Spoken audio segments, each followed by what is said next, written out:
Now, let's move on to the next section, section 125.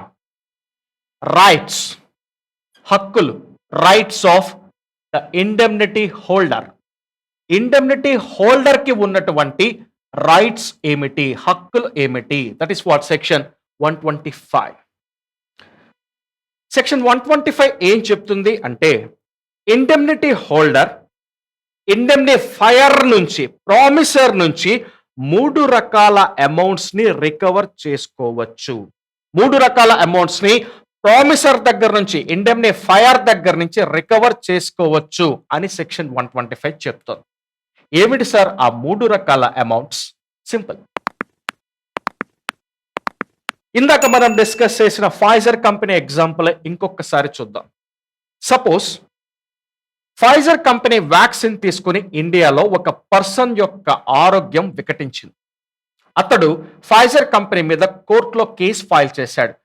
Pfizer company vaccine తీసుకోవటం వల్ల నా ఆరోగ్యం విషమించింది, నాకు 5 కోట్ల రూపాయల నష్టపరిహారం ఫైజర్ కంపెనీ ఇవ్వాల్సిందే అని కోర్టులో కేసు ఫైల్ చేశాడు. పొర్రపాటున ఫైజర్ కంపెనీ కనుక ఆ కోర్టులో కేసు ఓడిపోయే పరిస్థితి వచ్చి 5 కోట్ల రూపాయల నష్టపరిహారాన్ని ఆ పేషెంట్ కి చెల్లించాల్సిన పరిస్థితి ఉంటే, if the Pfizer company is compelled to pay that 5 crores compensation to that patient, అలాంటి పరిస్థితుల్లో ఆ 5 కోట్ల రూపాయల నష్టాన్ని, ఆ డ్యామేజ్ అమౌంట్ ని ఇండెమ్నిఫైయర్ దగ్గర నుంచి, ప్రామిసర్ దగ్గర నుంచి, ఇండియన్ గవర్నమెంట్ నుంచి రికవరీ చేసుకోవచ్చు Pfizer company. So this is what the first right given by section 125 to the indemnity holder. Recover the damages, recover the damages from the indemnity holder. Next, ఇంకా ఏమి recover చేయొచ్చు sir? Simple. Suppose అదే కేసులో Pfizer company ఏమనుకుంటుందంటే, 5 కోట్ల రూపాయల నష్టపరిహారం చెల్లించాలా, కోర్టులో కేసు మనం ఓడిపోయేలాగా ఉన్నాం, ఒక పని చేద్దాం, ఇండియాలోకి వెళ్తే టాప్ మోస్ట్ లాయర్ ని ఈ కేసులో రిక్రూట్ చేద్దాం. సే ఫర్ ఎగ్జాంపుల్ కపిల్ సిబాల్ గారిని రిక్రూట్ చేద్దాం అనుకుంది ఫైజర్ కంపెనీ. ఆయన 2 కోట్ల రూపాయల ఫీజు అడిగాడు, లాయర్ ఫీజు. నో ప్రాబ్లం, ఇచ్చేస్తాం, 2 కోట్ల రూపాయల ఫీజు ఇస్తాం. ఈ కేసులో ఖచ్చితంగా ఫైజర్ కంపెనీ గెలవాలి, 5 కోట్ల కాంపన్సేషన్ పే చేయటం ఫైజర్ కంపెనీకి ఇష్టం లేదు అని కపిల్ సిబాల్ గారిని ఈ కేసులో వాదించమని ఫైజర్ కంపెనీ రిక్రూట్ చేసుకుంటాం. ఇప్పుడు ఆ 2 కోట్ల రూపాయల కాస్ట్, కోర్టులో ఉన్నటువంటి కేసుని డిఫెండ్ చేసుకోవడానికి, ఆ కోర్టులో ఉన్న కేసు నుంచి బయటపడటానికి, డిఫెండ్ చేసుకోవటానికి ఫైజర్ కంపెనీ ఇచ్చే ఆ లాయర్ ఫీజ్ అనే కాస్ట్, ఆ కాస్ట్ ని కూడా ఇండెమ్నిఫైయర్ దగ్గర నుంచి, ప్రామిసర్ దగ్గర నుంచి, ఇండియన్ గవర్నమెంట్ నుంచి రికవరీ చేసుకోవచ్చు. So the indemnity holder can recover the costs to defend the suit, case కనుక ఇండెమ్నిటీ హోల్డర్ మీద పడితే ఆ కేసు నుంచి తనను తాను డిఫెండ్ చేసుకోవడానికి అయ్యే కాస్ట్స్, ఖర్చులు, లీగల్ ఫీజ్ కానీ ఇలాంటి ఖర్చులు ఏమైనా సరే ఇండెమ్నిఫైయర్ దగ్గర నుంచి రికవరీ చేసుకోవచ్చు. అలాగే to bring in the suit, case వేయటానికి అయ్యే ఖర్చుల్ని కూడా ఇండెమ్నిఫైయర్ దగ్గర నుంచి వసూలు చేసుకోవచ్చు. కేసు వేయటానికి అయ్యే ఖర్చుల అంటే ఏంటి sir? Simple. Say for example అదే కేసులో పేషెంట్ హైకోర్టులో గెలిచాడు, 5 కోట్ల రూపాయల నష్టపరిహారం చెల్లించాల్సిందే అని తెలంగాణ హైకోర్టు జడ్జిమెంట్ ఇచ్చింది. నా ఆ జడ్జిమెంట్ ని సవాల్ చేస్తూ ఫైజర్ కంపెనీ సుప్రీం కోర్టులో కేసు పెడుతోంది. Pfizer company is bringing in the suit challenging that high court judgement. So అప్పుడు కపిల్ సిబాల్ గారిని రిక్రూట్ చేసుకుంటుంది, 2 కోట్ల రూపాయల లీగల్ ఫీజుని చెల్లించడానికి రెడీ అవుతుంది. అంటే ఇక్కడ కేసును వెయ్యటానికి అయ్యేటటువంటి ఖర్చు, ఇందాక హైకోర్టులో పేషెంట్ వేసినటువంటి కేసు నుంచి తనని తను డిఫెండ్ చేసుకోవడానికి అయ్యే ఖర్చు, ఇలాంటి 2 ఖర్చుల్ని కూడా ఇండియన్ గవర్నమెంట్ నుంచి ఫైజర్ కంపెనీ వసూలు చేయొచ్చు. కాకపోతే కండిషన్స్ అప్లై. కండిషన్స్ ఉన్నాయి. సెక్షన్ 125 క్లియర్‌గా చెప్తుంది. ఈ కాస్ట్‌లని రికవరీ చేసుకోవాలంటే ఖచ్చితంగా కండిషన్స్ ఉన్నాయి అని. ఏమిటి సార్ ఆ కండిషన్స్? సింపుల్. కపిల్ సిబాల్ గారికి 2 కోట్ల రూపాయల లీగల్ ఫీజు చెల్లిస్తాము. ఈ కేసుని వాదిస్తాము. సో ఈ 2 కోట్ల రూపాయలు మీరు ఇండియన్ గవర్నమెంట్ వారు మాకు చెల్లించాలి అని ముందు ఇండియన్ గవర్నమెంట్‌కి ఫైజర్ కంపెనీ చెప్పొచ్చు.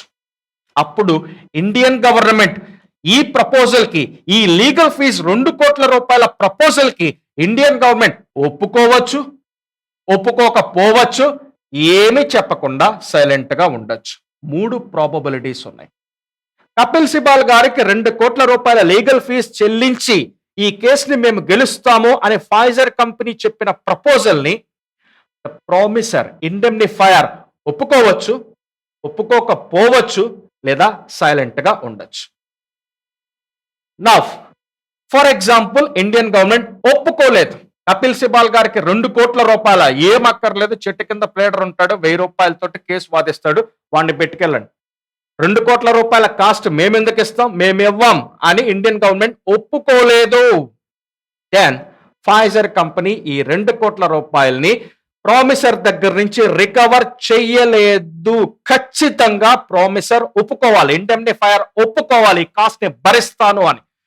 ఇండెమ్నిఫైయర్ ఒప్పుకోకపోతే ఈ కాస్ట్ ని రికవరీ చేయలేము. కానీ ఇండెమ్నిఫైయర్ ఒప్పుకున్నా ఒప్పుకోకపోయినా ఇందాక మనం చెప్పిన డ్యామేజెస్ ని మాత్రం ఖచ్చితంగా ఇండెమ్నిఫైయర్ దగ్గర నుంచి రికవరీ చేయొచ్చు.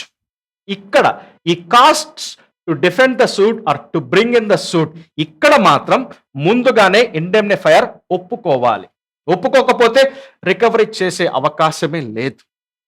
ఫర్ ఎగ్జాంపుల్ ఒప్పుకున్నాడు. The indemnifier authorises the indemnity holder to defend the suit or to bring in the suit. So the indemnifier is authorizing.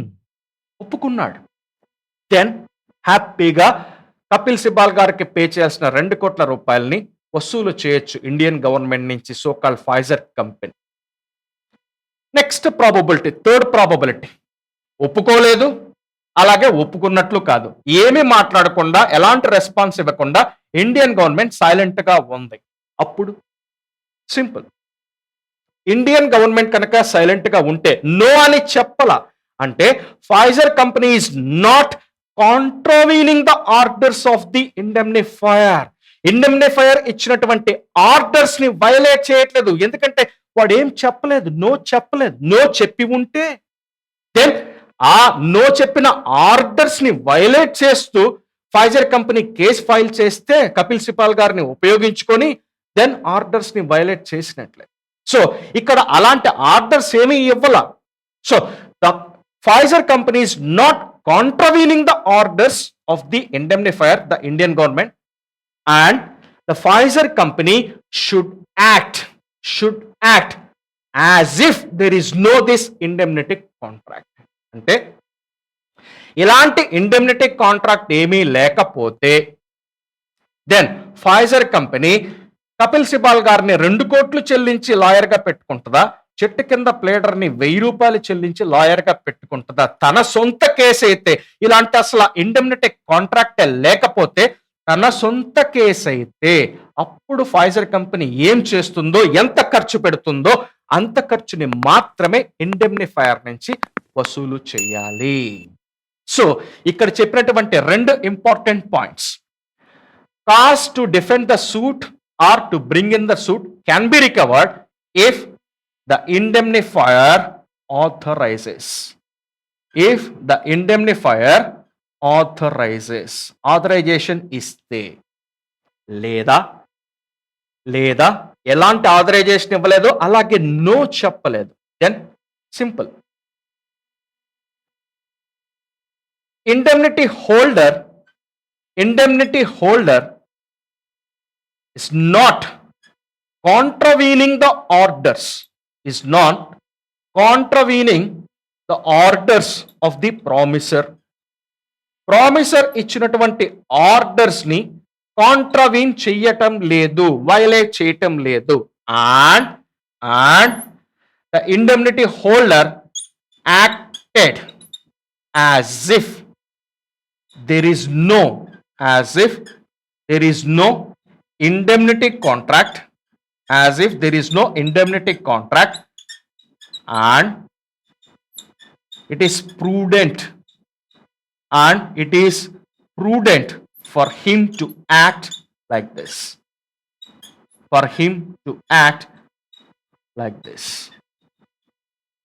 Indemnity contract లేకపోతే ఎలా యాక్ట్ చేస్తాడో అలాగే యాక్ట్ చేశాడు. Let me give you an example. మా ఆఫీస్లో పనిచేసే కుర్రోడ్ని దోశ తీసుకురారా అని చెప్పి పంపించారు. సార్ దోశకు తీసుకురమ్మన్నారు, కానీ ఎక్కడి నుంచి తీసుకురమ్మన్నారో చెప్పలా. సార్ డబ్బులు మన దగ్గర ఉన్నాయి, 10,000 రూపాయల డబ్బులు సార్ డబ్బులు మన దగ్గర ఉన్నాయి. నోవాటెల్ నుంచి తీసుకొద్దాం, 1000 రూపాయలు అర్లా, సార్ డబ్బులేగా, మనవి కావుగా. నోవాటెల్ నుంచి 1000 రూపాయలు ఖర్చు పెట్టి దోశ తీసుకొచ్చాడు.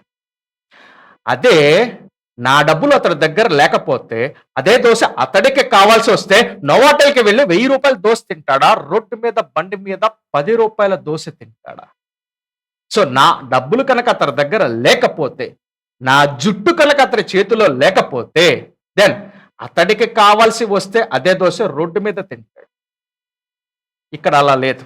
నా డబ్బులు అతడి దగ్గర ఉన్నాయి, నా జుట్టు అతడి దగ్గర ఉంది, నేను ఎలాంటి ఆర్డర్ క్లియర్ గా చెప్పలేదు, రోడ్డు మీద తీసుకురా నోవాటెల్ నుంచి వద్దు అని చెప్పలేదు, కాబట్టి హ్యాపీగా నోవాటెల్ నుంచి తెచ్చాడు. ఇక్కడ కూడా సెక్షన్ 125 క్లియర్ గా చెప్తుంది ఇదే. ఏమని సార్, ప్రామిసర్ నుంచి ఎలాంటి ఆర్డర్స్ లేకపోతే, దెన్ తన సొంత కేసు అయితే, ఇండెమ్నిటీ లేకుండా తన సొంత కేసు అయితే ఎంత ఖర్చు పెట్టి ఆ కేసుని వాదిస్తాడో ఆ ఖర్చుని మాత్రమే ప్రామిసర్ దగ్గర నుంచి వసూలు చేసుకోవచ్చు. So these are the 2 conditions if there is no clear authorisation from the promisor. ఏమిటి సార్ అవి? Indemnity holder is not contravening the orders of the promisor and he acted as if there is no indemnity contract and it is prudent for him to act like this. So this is what costs to be recovered from the indemnifier. Next, third one. Suppose అదే Pfizer company example continue చేద్దాం. Suppose కేసులో మనం కొంచెం గెలిచేలా ఉన్నాం, కొంచెం ఓడిపోయేలాగా ఉన్నాం, పరిస్థితి అటు ఇటు ఫ్లక్చువేట్ అవుతూ ఉంది. ఆ టైంలో మన లాయర్ ఏం చెప్పాడంటే, సార్ ఈ కోర్టులో కేసు ఎటువైపు తిరుగుతుందో అర్థం అవ్వట్లేదు, కొన్నిసార్లు పేషెంట్ గెలిచేలాగా ఉంది, కొన్నిసార్లు మనం గెలిచేలాగా ఉంది, మనకు అర్థం కావట్లేదు. ఒక పని చేద్దాం సార్, ఈ కోర్టులో కేసులు ఇవన్నీ వద్దు, పేషెంట్ తోటి మనం ప్రైవేట్గా మీటింగ్ పెట్టుకొని కాంప్రమైజ్ అవుదాం సార్, రాజీ పడదాం, రాజీకి వద్దాం సార్, రాజీకి వచ్చి ఎంతో కొంత అమౌంట్కి కేసుని సెటిల్ చేసుకుందాం సార్ అని సలహా ఇచ్చాడు ఫైజర్ కంపెనీకి. సరే వెళ్ళు, మీటింగ్ పెట్టు, కాంప్రమైజ్కి ఏమన్నా వస్తాడేమో కనుక్కో, సెటిల్ చేయి, అలాగే సెటిల్ చేసుకుందాం అని చెప్పింది ఫైజర్ కంపెనీ. లాయర్ వెళ్ళాడు, పేషెంట్ తోటి కూర్చున్నాడు, చక్కగా మాట్లాడాడు. ఈ కేసులని ఎన్నాళ్ళు తిరుగుతావు కోర్టుల చుట్టూ, ఇది ఇప్పట్లో తేలేదు కాదు, 5 కోట్ల రూపాయల గురించి అంత దురాశ పడకు, కంపెనీతో మాట్లాడి ఒక 2 కోట్ల రూపాయలు ఇప్పిస్తాను, దానితోటి హ్యాపీగా సెటిల్ అయిపో అని చెప్పేసి పేషెంట్ని ఒప్పించాడు. నా ఇప్పుడు ఫైజర్ కంపెనీ పేషెంట్కి 2 కోట్ల రూపాయలు కాంప్రమైజ్ అమౌంట్ ఇచ్చి ఈ కేసుని సెటిల్ చేసుకోవాలనుకుంటుంది. ఈ 2 కోట్ల రూపాయల కాంప్రమైజ్ అమౌంట్ని కూడా ఇండియన్ గవర్నమెంట్ ద ఇండెమ్నిఫైయర్ దగ్గర నుంచి, ప్రామిసర్ దగ్గర నుంచి వసూలు చెయ్యచ్చా? కాంప్రమైజ్ అమౌంట్స్ వసూలు చేసుకోవచ్చు. సెక్షన్ 125 క్లియర్ గా చెప్తుంది. Any amount in compromise amounts ని ఖచ్చితంగా ఇండెమ్నిఫైయర్ నుంచి వసూలు చేసుకోవచ్చు. సార్ ఇది ప్రైవేట్ మీటింగ్ లో చేసుకున్న ఒక ప్రైవేట్ సెటిల్మెంట్ కదా సార్, పర్వాలా, డిస్ప్యూట్ రిజాల్వ్ అవుతుందిగా, కేసు సాల్వ్ అయిపోతుందిగా, 2 కోట్ల రూపాయలు పే చేసి కేసు నుంచి బయటపడుతుంది కదా కాంప్రమైజ్ అమౌంట్. ఈ అమౌంట్ని కూడా ఇండెమ్నిఫైయర్ నుంచి వసూలు చేయొచ్చా సార్? చెయ్యొచ్చు. సెక్షన్ 125 క్లియర్ గా చెప్తుంది. కాకపోతే కండిషన్స్ అప్లై. మళ్ళీ ఏం కండిషన్స్ సార్? సేమ్ ఇవే కండిషన్స్. ఇవే కండిషన్స్. కాంప్రమైజ్‌కి వెళ్తున్నాం, 2,00,00,000 దాకా పే చేయాల్సి రావచ్చు అని ఇండెమ్నిఫైయర్‌కి, ప్రామిసర్‌కి ముందే చెప్పాలి ఇండెమ్నిటీ హోల్డర్. ఆ ప్రామిసర్ ఇండియన్ గవర్నమెంట్ ఒప్పుకోవచ్చు, ఒప్పుకోకపోవచ్చు, లేదా సైలెంట్‌గా ఉండొచ్చు. ఒప్పుకోవాలా ఇండియన్ గవర్నమెంట్, 2,00,00,000 పే చేసేదేంటి, ఏం అక్కర్లా, కోర్టులో మనమే గెలుస్తాం, రూపాయి కూడా పే చేయాల్సిన అవసరం ఉండదు, ఏం పర్లా, నేను ఒప్పుకోని కాంప్రమైజ్ అమౌంట్‌కి అని ఇండియన్ గవర్నమెంట్ కనుక చెప్తే, then he cannot, the Pfizer company cannot recover this compromise amount from the Indian government. అలా కాదు, ఒప్పుకోండి, సరే 2,00,00,000 కదా, ఓకే అగ్రీడ్, సెటిల్ చేసేయండి, కేసుని క్లోజ్ చేసేయండి అని ఇండెమ్నిటీ కాంట్రాక్ట్ ఇచ్చినటువంటి ఇండియన్ గవర్నమెంట్ ఒప్పుకోండి. అంటే the indemnifier is authorising for this compromise amount. Then 2,00,00,000 compromise amount ని రికవర్ చేసుకోవచ్చు ఇండెమ్నిఫైయర్ దగ్గర నుంచి. లేదా థర్డ్ ప్రాబబిలిటీ, ఒప్పుకోలేదు లేదా ఒప్పుకున్నట్లు కాదు, ఏమీ చెప్పకుండా సైలెంట్ గా ఉంది, అలాంటప్పుడు సేమ్ ఈ 2 కండిషన్స్ అప్లై అవుతాయి. ఏమిటి సార్ అవి? Indemnity holder is not violating, is not contravening the orders of the promisor. కాంప్రమైజ్కి వెళ్ళొద్దు అని స్పష్టంగా ఎలాంటి ఆర్డర్స్ ఇవ్వలేదు ఇండియన్ గవర్నమెంట్, దెన్ వయలేట్ చేసే క్వశ్చనే లేదు, అసలు ఆర్డర్సే లేవు కదా వయలేట్ చేయడానికి. అండ్ సెకండ్ కండిషన్, అసలు ఇలాంటి ఇండెమ్నిటీ కాంట్రాక్టే లేకపోయి ఉంటే, ఇది తమ సొంత కేసు అయ్యి ఉంటే, ఫైజర్ కంపెనీ కాంప్రమైజ్ కి వెళ్ళి 2 కోట్లు సెటిల్ చేస్తుందా? ఇండియన్ గవర్నమెంట్ డబ్బులు కాబట్టి 2 కోట్లకి ఓకే అని సెటిల్ చేసుకుంటుందా? ఇది చూడాలి. తన సొంత కేసు అయితే ఈ ఇండెమ్నిటీ క్లాజ్ ఏమీ లేకపోతే ఫైజర్ కంపెనీ 2,00,00,000 కాంప్రమైజ్ అమౌంట్ కి ఒప్పుకుంటుంది, reasonable amount. That is very important. So the Pfizer company is acting as if there is no indemnity contract and it is prudent, న్యాయబద్ధంగా ఉంది for the Pfizer company to act like this to pay this 2 crores compensation to that patient. ఈ 2 conditions కనుక satisfy అయితే then compromise amounts ని కూడా indemnity holder Pfizer company recover చేసుకోవచ్చు indemnifier దగ్గర నుంచి. సో సెక్షన్ 125 3 రకాల అమౌంట్స్ ని రికవర్ చేసుకోవచ్చు ఇండెమ్నిఫైయర్ దగ్గర నుంచి అని చెప్తోంది. Number 1 damages in the suit. Number 2 costs to defend the suit or to bring in the suit. Number 3 any amount in the compromise provided these conditions are satisfied. So this is what section 125. Now 124 definition of the indemnity contract చూసాం. 125 rights of the indemnity holder చూసాం.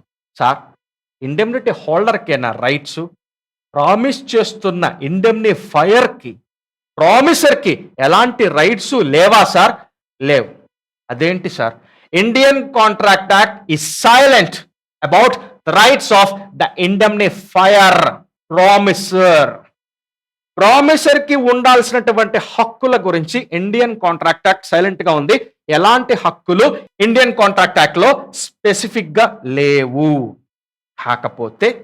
కాకపోతే next వచ్చే chapter guarantee contracts. అక్కడ ఒక party ఉంటుంది, surety అనే party. ఆ surety అనే పార్టీకి ఎలాంటి రైట్స్ ఉంటాయో అలాంటి రైట్సే ఇక్కడ ఇండెమ్నిఫైయర్ కి, ప్రామిసర్ కి కూడా ఉంటాయి. సార్ ఏం రైట్స్ ఉంటాయి సార్ షూరిటీకి? నెక్స్ట్ చాప్టర్కి వచ్చినప్పుడు షూరిటీ యొక్క రైట్స్ ని డిస్కస్ చేస్తాం.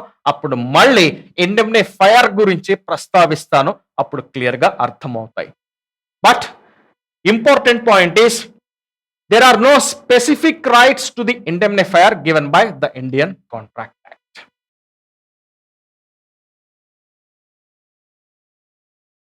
Let's conclude this topic. ఈ కంక్లూజన్ లో 3 పాయింట్స్ ని నేను కవర్ చేస్తున్నాను. ఫస్ట్ పాయింట్, ఇందాక నేను చెప్పినటువంటి ఎగ్జాంపుల్, మా అపార్ట్మెంట్ లో ఉన్నటువంటి వేప చెట్టు ఎగ్జాంపుల్ ఒక్కసారి గుర్తు చేసుకోండి. 1 fine day కర్మకాలి వేప చెట్టు గాలి వాన వచ్చి కూలింది. మా పైన ఉండే ఫ్లాట్ మీదే కూలింది. ఆ ఫ్లాట్ మొత్తం డ్యామేజ్ అయింది. దాదాపుగా 50 లక్షల రూపాయలు నష్టం వచ్చింది. గాలి వాన వచ్చి మొత్తానికి కూలింది.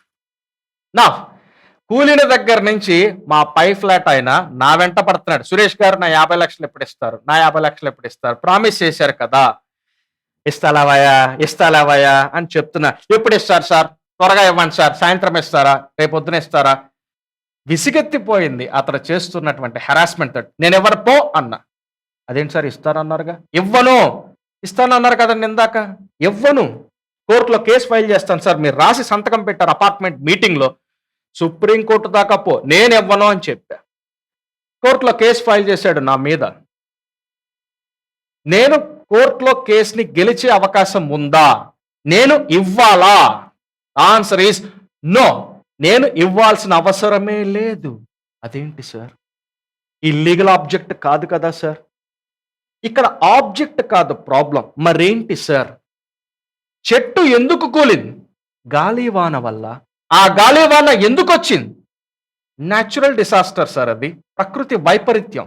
ప్రకృతి వైపరీత్యాల వల్ల కానీ act of God.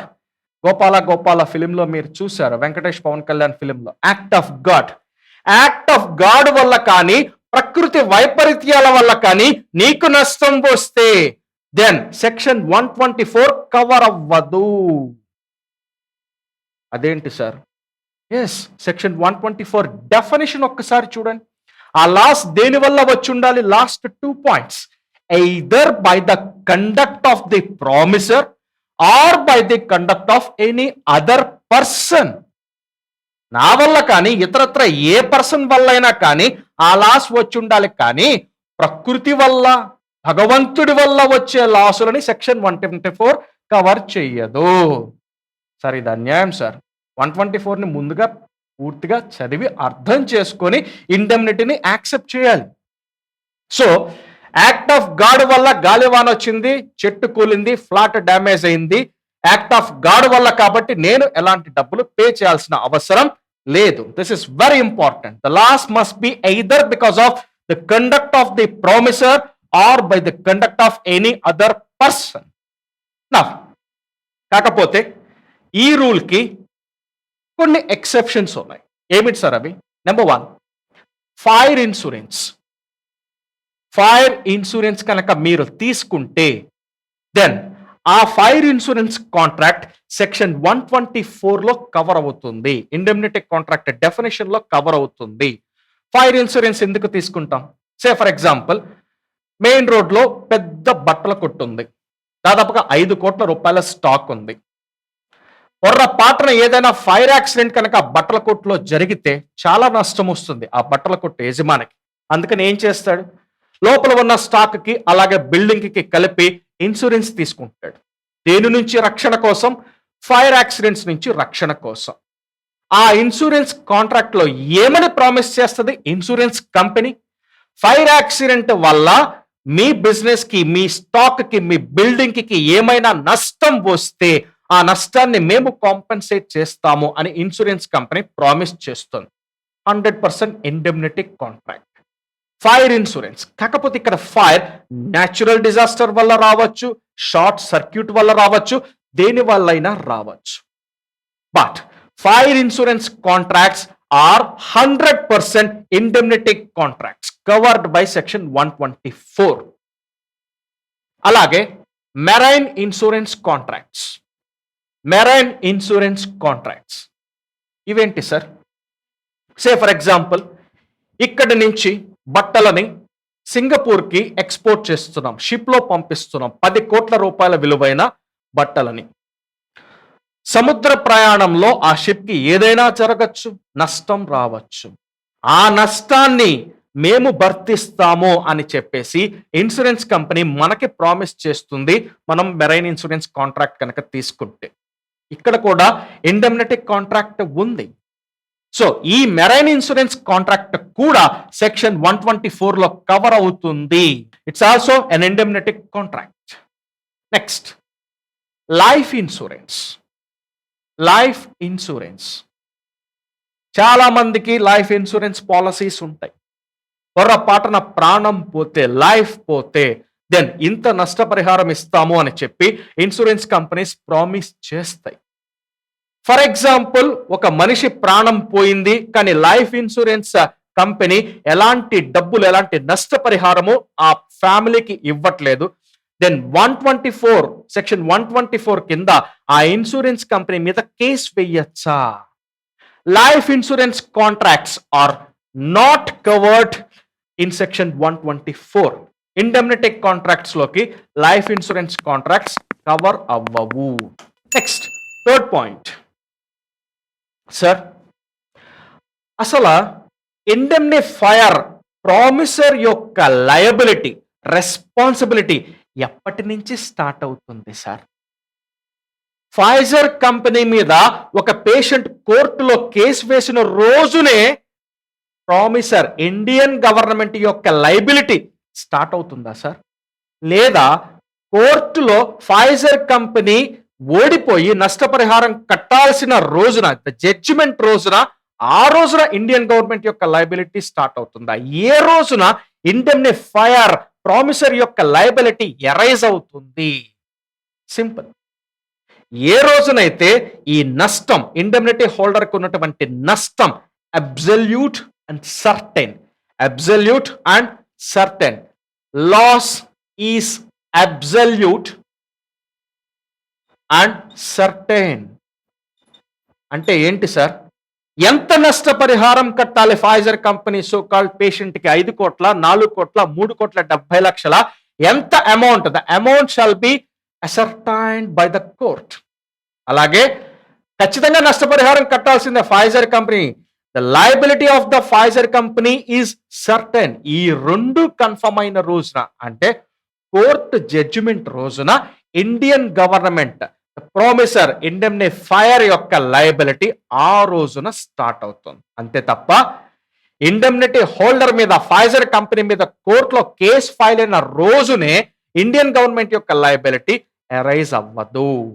So 3 points ఈ కంక్లూజన్ లో నేను డిస్కస్ చేస్తుంది. Point number 1, act of God వల్ల కానీ, న్యాచురల్ డిజాస్టర్స్ వల్ల కానీ లాసులు వస్తే ఆ లాసులు సెక్షన్ 124 లో కవర్ కావు.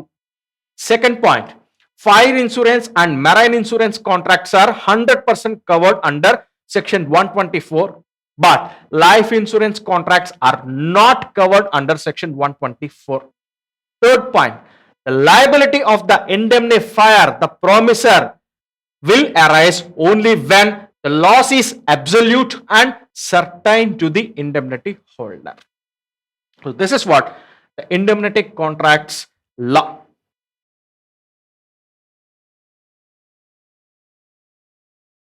Now, ఇనీషియల్గా ఈ సెషన్ స్టార్ట్ చేసే ముందు మనం ఒక లీగల్ ఇష్యూని డిస్కస్ చేసాం, ప్రమీల గారి ఇష్యూని. Now let's answer this question. Pramila గారు తన కొడుకు చదువు కోసం చేసిన అప్పు, అది ఆవిడ బాధ్యత లేకపోతే ఆ కొడుకు మీద ఆవిడ చేసిన పెట్టుబడి?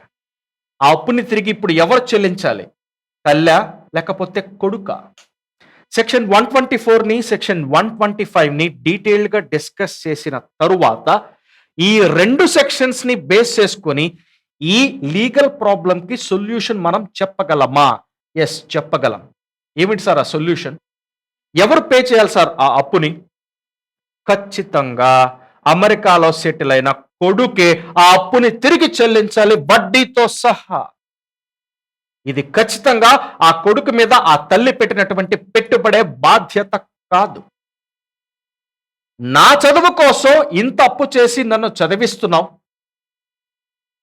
ఈ చదువు పూర్తయిన తర్వాత భవిష్యత్తులో ఈ అప్పు వల్ల నీకు ఎలాంటి నష్టం వచ్చినా ఆ నష్టాన్ని నేను భర్తీ చేస్తాను అని ఆ కొడుకు ఎంప్లాయిడ్గా ఇండెమ్నిటీ ఇచ్చినట్లే తల్లికి. ఎక్స్ప్రెస్ గా లేకపోవచ్చు, ఓరల్ గా కానీ రిటర్న్ గా కానీ ఆ కొడుకు తల్లికి ప్రామిస్ చేసి ఉండకపోవచ్చు.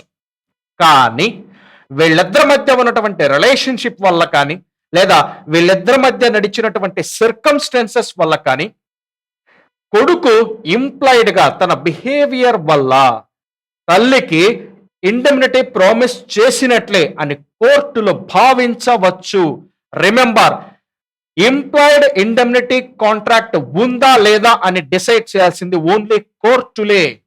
సో వీళ్ళిద్దరి మధ్య ఉన్న రిలేషన్షిప్ ని బట్టి indemnity promise to compensate the loss caused to the mother by the son ఉంది అని కోర్టు ఎస్టాబ్లిష్ చేయొచ్చు. ఇందాక చెప్పినటువంటి ఎగ్జాంపుల్ ఒక్కసారి గుర్తు చేసుకోండి. ఇండియన్ గవర్నమెంట్ ఒక స్టూడెంట్ ని ఆక్స్ఫర్డ్ లో హయ్యర్ స్టడీస్ చదివించడానికి పంపించింది. ఇండెమ్నిటీ అగ్రిమెంట్ మీద సంతకం తీసుకుని పంపించింది. నువ్వు తిరిగి వచ్చి ఇండియన్ గవర్నమెంట్ కి సర్వీస్ చేయకపోతే దెన్ నీ చదువుకైన ఖర్చు మొత్తం ఇండియన్ గవర్నమెంట్ కి నువ్వు కాంపన్సేట్ చేయాల్సిందే అని ముందుగానే ఇండెమ్నిటీ అగ్రిమెంట్ మీద స్టూడెంట్ చేత సంతకం పెట్టించుకుని పంపించింది. ఇక్కడ తల్లి చేసింది కూడా అదే కదా.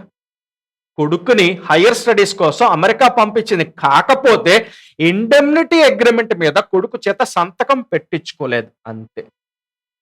ఇండెమ్నిటీ ఉందా లేదా వీళ్ళిద్దరి మధ్య? ఇంప్లాయిడ్ గా అయినా ఉందా? ఉంది. ప్రిన్సిపల్ ఏజెంట్ కేసును ఒక్కసారి గుర్తు చేసుకోండి. నేను ఇందాక చెప్పాను, హుందాయ్ కంపెనీ సీట్ కవర్స్ కి ఆర్డర్ ఇచ్చింది. ఆ కేసును ఒక్కసారి గుర్తు చేసుకోండి. అలాగే ఇక్కడ కూడా ఎంప్లాయిడ్ ఇండెమ్నిటీ ఉంది. సో ఏ కొడుకులైతే ఇండియాలో ఉన్నా, ఫారెన్ లో ఉన్నా, అమెరికాలో సెటిల్ అయినా, ఏ కొడుకులైతే చదువు పూర్తయిన తర్వాత, పెళ్లిళ్ళు అయిపోయిన తర్వాత తల్లిదండ్రుల్ని వదిలేసి వాళ్ళ చదువుల కోసం తల్లిదండ్రులు చేసిన అప్పుల్లో ఆ తల్లిదండ్రుల్ని కూరుకుపోయేలా చేశారో ఆ కొడుకులందరి మీద section 124 of the Indian contract act 1872 కింద కేసు వేయొచ్చు. కోర్టు డిసైడ్ చేస్తుంది employed indemnity contract between the son and the parents ఉందా లేదా అని. So this is what indemnity contracts. In the next session we will discuss about the contract of guarantee.